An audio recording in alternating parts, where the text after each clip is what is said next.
When we talk about the creation of the world, we often picture the galaxies, the oceans, the mountains, and the stars scattered across the night sky. But here's the truth. None of it was an accident. None of it was thrown together like scraps tossed into a pot. Every curve of the horizon, every ripple of the sea, every spark of light was spoken with intention. When God created the world, he was deliberate. He wasn't just filling space. He was setting order. He was crafting something that would echo his glory, something that would remind you and me that we are not here by chance, but by design. Think about this. When he stretched the heavens, he wasn't careless. When he separated land from water, he wasn't uncertain. He knew exactly where every piece belonged. That tells me that if creation itself was designed with precision, then your life isn't some random accident either. The same God who sculpted the peaks and valleys, who measured the waters and poured them into the depths, is the same God who thought you up. And if creation was intentional, then so are you. You see, it's easy to believe that the earth has meaning, that stars are placed beautifully, that the sun rises faithfully. But sometimes it's hard to believe the same about ourselves. We start to think maybe we're just existing, maybe we're filling space, maybe we were born without purpose. But when you look at how God created the world, you begin to realize that he does nothing without intention. He doesn't throw things together just to see what happens. He speaks with power and his word never returns void. That means when he spoke over creation, it had to obey. And when he spoke you into existence, you carry that same weight of intention.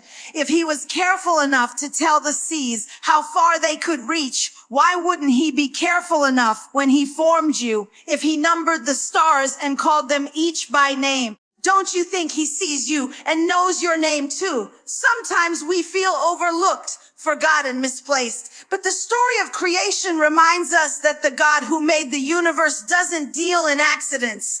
You are not an afterthought. You are not filler space. You are living proof of divine intentionality. Creation wasn't just about building a world. It was about setting a precedent. It was God showing us that everything begins with purpose. Before the trees bore fruit, before the animals roamed, before humanity took a breath, he had a plan. The order of creation itself shows us that God is not random. He is strategic. He is purposeful. He is intentional. That means even when your life feels scattered, even when chaos surrounds you, even when nothing seems to make sense, you can rest in the assurance that God doesn't waste his words and he doesn't waste his work. Let's be honest. Sometimes life feels messy. Sometimes it feels like everything is out of place. You wake up and nothing seems to align. But if you pause and remember how God created the world, you'll see that even what looked like emptiness was just preparation. The earth was formless and void, and yet even in that void, God had intention. He looked at nothing and saw potential. He looked at emptiness and saw the possibility of fullness. He looked at darkness and spoke light. That means if he could create purpose out of nothing, he can create purpose out of you. There is something comforting about knowing that the same God who shaped creation is shaping your story. He has not overlooked a single detail.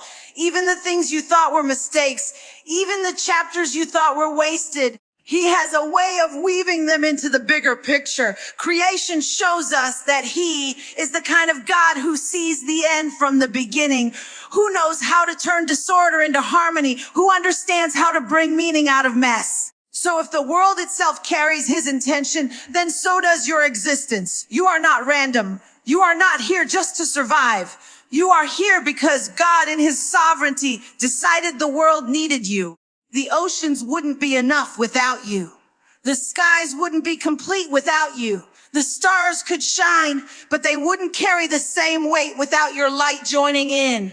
When God created the world, he wasn't just crafting scenery. He was preparing a place for you. He made room for you before you even existed. That's the beauty of intention. He thought of you before you knew yourself. He spoke of you before you could ever speak his name. And if creation was intentional, then so is every step you take, every breath you breathe, every moment you live.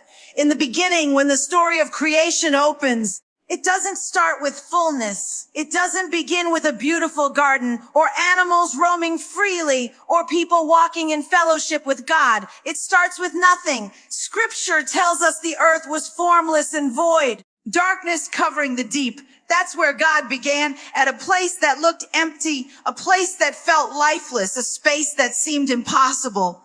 And yet, that's the canvas he chose to create on. That's the stage he stepped into. He didn't wait for conditions to be perfect. He didn't need raw materials to get started. He stepped into nothing and pulled out everything.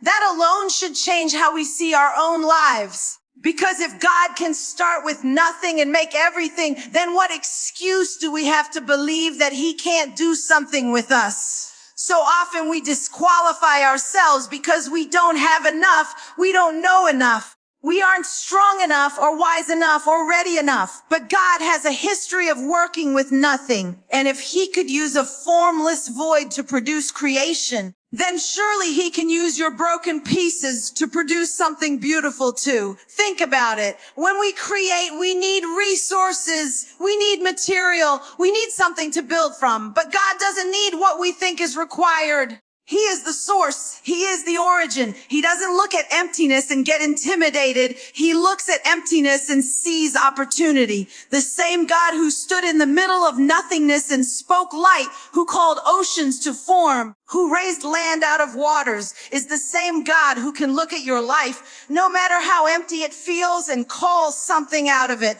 Some of us feel like we're standing in a season of nothing right now. Dreams that haven't come to pass. Prayers that feel unanswered. Goals that seem out of reach. You're standing in the middle of your own void and it feels discouraging. But can I remind you that this is where God does his best work? When there's nothing to depend on, when there's nothing to distract, when there's nothing to lean on but him. This is where he proves that he is creator. This is where he shows that he can take the places that look the most hopeless and breathe life into them. There's something about nothing that doesn't scare God, but it scares us. We don't like empty hands. We don't like empty rooms. We don't like empty seasons. But God doesn't just tolerate emptiness. He transforms it. When the earth was formless, he gave it form. When it was void, he filled it. When it was dark, he lit it up. Every place where there was nothing, he made it something. That's what makes him God. And this is where it becomes personal, because maybe you've been looking at your life thinking there isn't enough there to work with. Maybe you've been telling yourself that because you don't have the background or the connections or the resources, you can't become what God intended. But let me tell you, God never needed your resources. He just needed your surrender. He never asked for your perfection. He asked for your availability. He can take the little. He can take the nothing and create more than you could ever imagine. The beginning of the world reminds us that creation isn't about what you start with. It's about who you start with. And when you start with God, there's no such thing as not enough. He can take a stuttering voice and make it deliver freedom. He can take a barren womb and bring forth nations. He can take 5 loaves and 2 fish and feed thousands. He can take dust and breathe life into it. That means he can take your nothing and turn it into something powerful.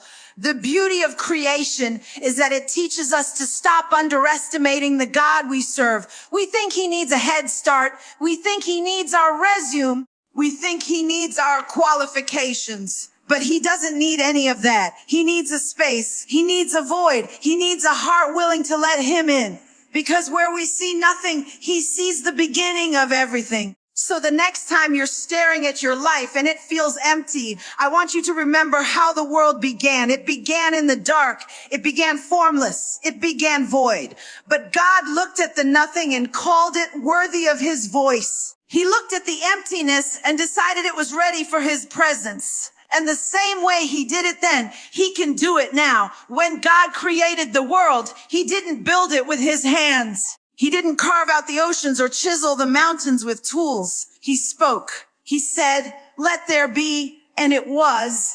That alone should stop us in our tracks, because it tells us something about his nature, that his word carries weight, His voice carries power and his breath carries life. It wasn't trial and error. It wasn't effort and strain. It was the authority of his word that shifted everything from nothingness into existence. That same word that ordered the universe is the word that still speaks into our lives. Think about it. When he declared light, darkness had no option but to retreat. When he called the land out from the waters obeyed. When he told the earth to bring forth vegetation, it blossomed. His word is not suggestion. His word is command. And when he speaks, creation has no choice but to respond. That means if he has spoken something over your life, no matter how impossible it looks right now, it has to come to pass. The power of his word so that we are not living by chance. We are living under decree. That means your destiny is not fragile. Your future is not random. And your identity is not accidental. You were spoken into being. The God who framed galaxies with his voice also framed you. And when he said, "Let there be you," nothing in hell, no opposition, no setback, no failure could undo what he spoke. But here's where it gets even more personal. If creation had to respond to his word, why do we doubt that our situations must respond too? We stare at the darkness of our lives, the chaos in our homes, the pain in our hearts, and we forget that the same voice that broke the silence at the beginning still has the same power today. Darkness can't argue with his word. Chaos can't debate his voice. Death can't resist his breath. When he speaks, everything changes. Some of us are living beneath the weight of words that were never meant to define us. Words people spoke in anger, words spoken out of rejection, words that cut us so deep they made us question our worth. But creation teaches us that the only word that truly matters is his. Because when his voice enters, it overrides every other word. He spoke light and it silenced darkness. He spoke life and it silenced emptiness. And if he spoke purpose over you, no other word can cancel it. There's a reason God chose to use words and not force. Words shape atmospheres. Words set order. Words carry spirit and truth. And if the creator of the universe shows us that his word is enough, then we need to stop underestimating what he has already said. Sometimes we keep asking God for confirmation when he's already spoken. We keep begging him to show us something when he has already decreed it. And just like creation couldn't resist his voice, neither can your purpose. When he says you are chosen, that's final.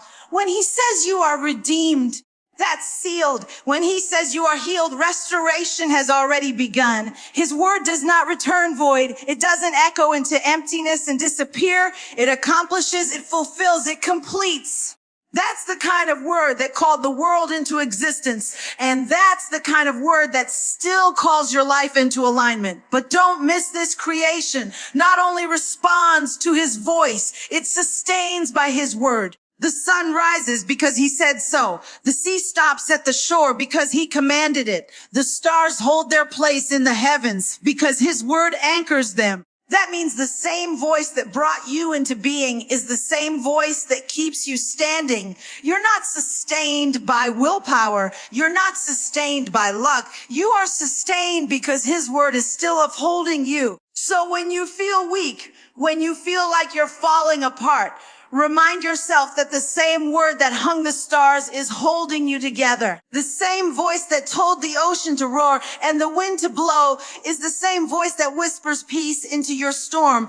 And if he spoke light into darkness once, he can do it again in your life. That's the power of his word. It doesn't just create, it keeps. It doesn't just begin, it carries. It doesn't just declare, it fulfills. And if creation couldn't resist his voice, neither can your breakthrough. When God began the work of creation, the very first thing he called forth was light. Out of all the possibilities, out of all the steps he could have started with, his opening statement to the world was, "Let there be light." That wasn't just about brightness breaking into darkness. It was about order piercing through chaos, hope flooding into emptiness, and clarity arriving where there was confusion. Light was God's declaration that darkness would never have the final authority. That's significant because it shows us something about his priorities. Before there were trees to grow, before there were waters to separate, Before there were creatures to roam or humanity to breathe, he set light in place. Why? Because nothing else can flourish in darkness. Growth can't happen if it's hidden in shadows. Life can't thrive where light has not first made a way. God was intentional to begin by establishing what every other part of creation would depend on: light. And isn't that just like him? To make sure the foundation is secure before anything else begins.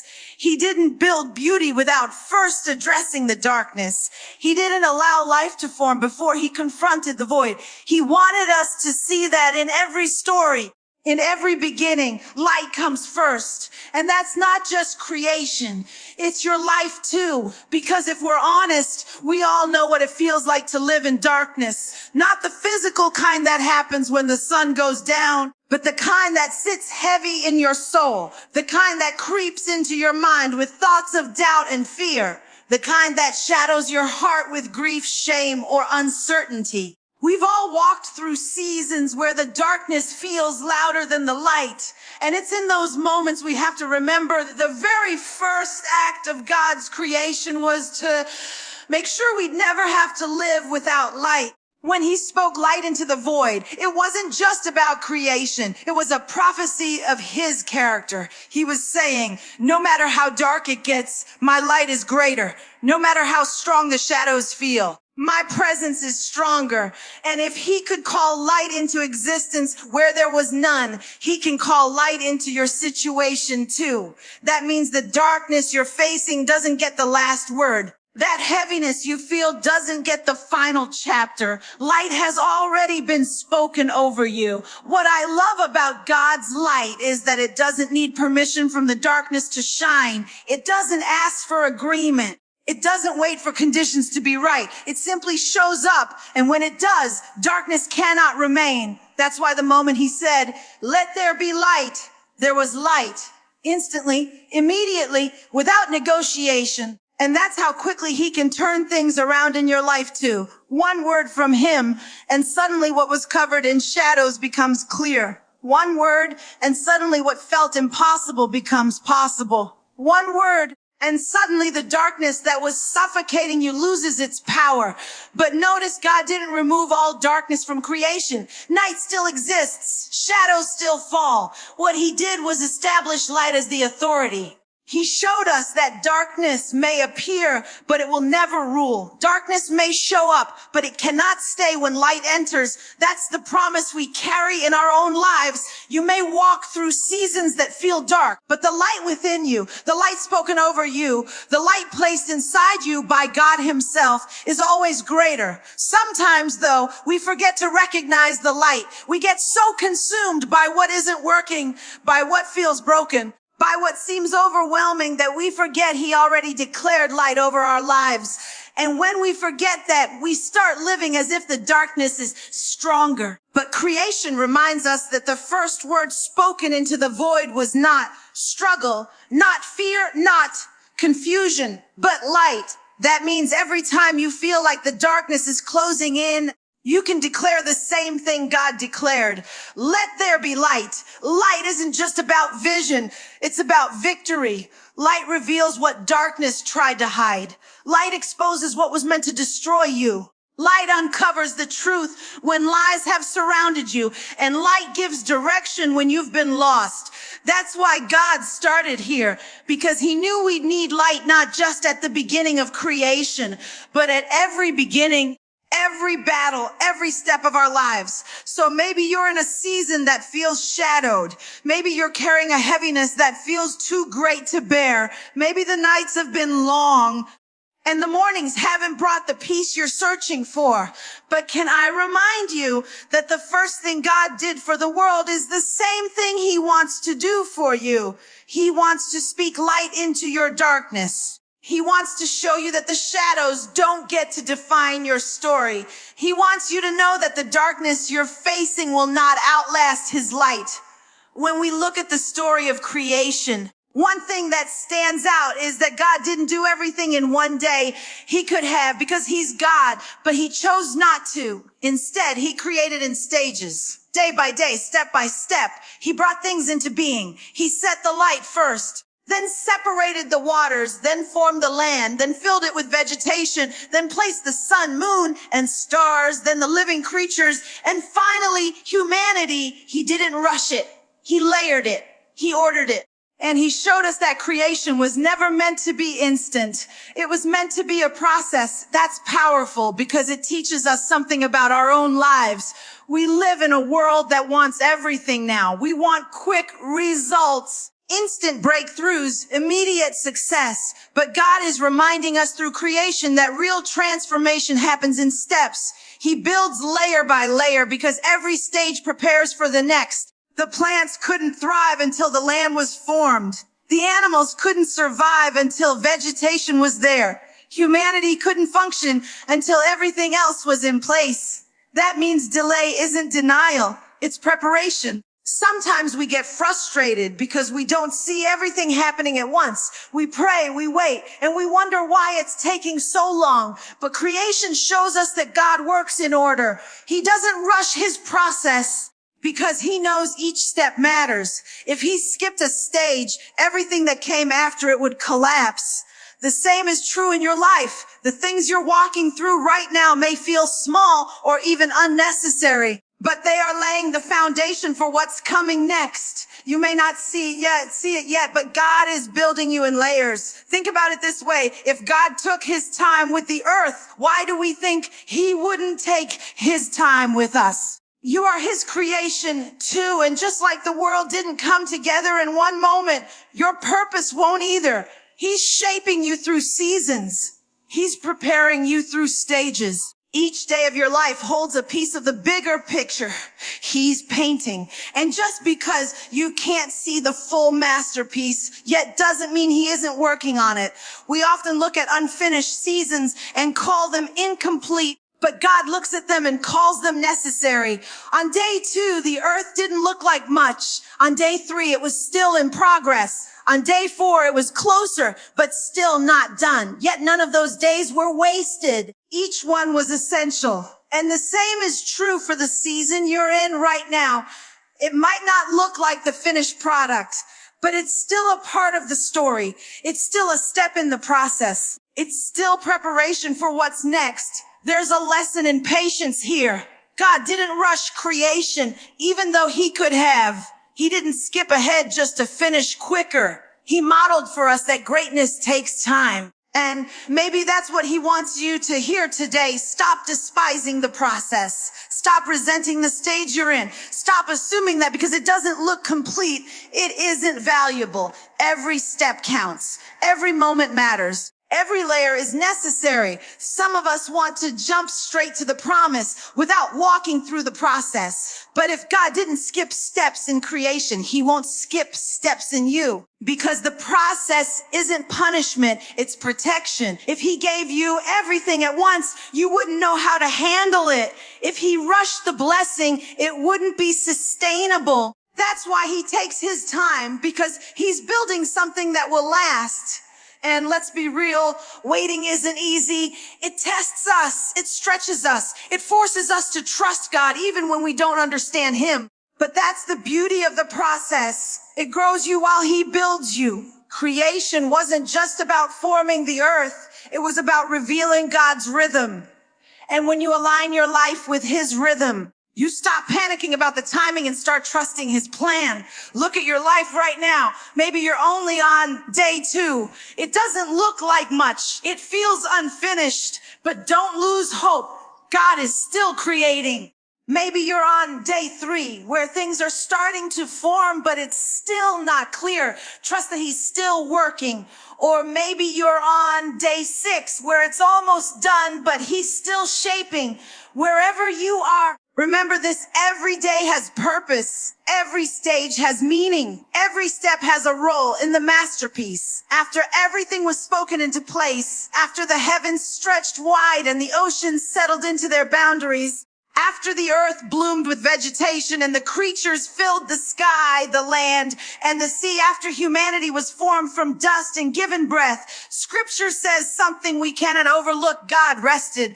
That moment is powerful. Not because he was tired, but because he was finished. He paused, not out of exhaustion, but out of completion. He was showing us that rest is not weakness.